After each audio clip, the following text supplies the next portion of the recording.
There will be declines in industrial capital, agricultural output, and welfare levels within a decade or so from now. The industrial culture and civilization as we know it will cease to exist. Now it looks like we're going to have to create a new culture and civilization, and meanwhile keep us safe.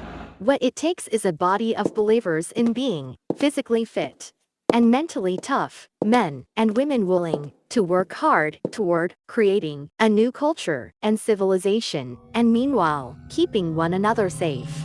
It doesn't seem possible that one guy alone could somehow withstand the roving mob. If you are allowed to belong to the body of believers and do your part, you live in a world that has nothing to do with the existential fear that grips cities as things get crazy. The body of believers gives its members a chance to learn whatever it is they need to adapt proactively to new environmental realities. It also offers ways by which its members are going to make the best job. How did they know to create a different culture and civilization from the one we know? They learned from some of the success stories of the coldest decade in the past 2,300 years. AD 536 was the beginning of the worst period to be alive. The skies over Europe, the Middle East, and Asia grew dark with mysterious clouds in that year, and they stayed dark for years.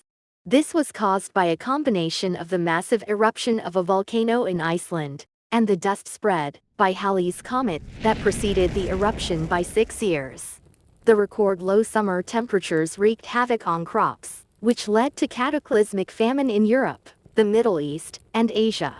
The Irish Chronicles record A failure of bread from the years 536 to 539. Infectious disease outbreaks following the disaster was fatal for the famine-weakened population. Even Byzantine Emperor Justinian, the planet's then most powerful man, caught the disease in AD 554. The death toll topped 1/3 of the total population of Europe. All the major cities of the Byzantine Empire were left almost empty. Even the empire was powerless to save its own citizens, suffering immense casualties. But surprisingly, a kingdom called Silla thrived during the bad years. Silla was an ancient kingdom that lasted some 1,000 years, till AD 936, on the Korean peninsula. This is no accident. Faced with unprecedented crises, the kingdom solicited the help of the Hwalong Society to make it keep on chugging. Silla managed to ride out the apocalypse, and it stayed very successful, while still being under the stewardship of the Hwalong Society, after emerging from the crises. It also stands out with its monumental cultural achievements. When asked to think of a very tough person who has had to fight to survive in very harsh conditions, you may conjure up an image of a monster from hell. But surprisingly, the members of the Hwalong Society were physically attractive, with glowing skin.